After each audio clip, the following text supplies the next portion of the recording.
Hi friends, it's Wendy with H2O Bungalow.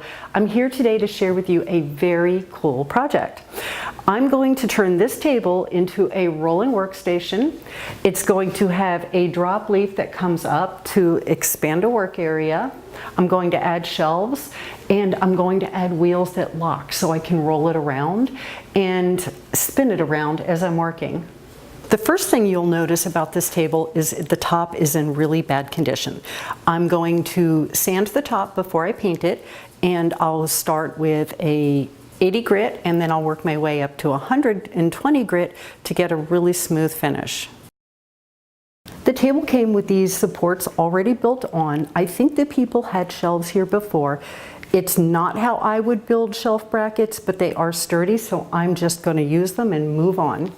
The first thing I'm going to do is to get measurements of the tabletop, the width and the depth to figure out the size of my drop leaf. Next, I'll measure the shelf size and cut the wood.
Okay friends, I hope you've enjoyed today's project of turning a regular table into a rolling work cart. If you'd like more information or you'd like to know where I found my supplies, go to my blog post at h2obungalow.com, search rolling work cart.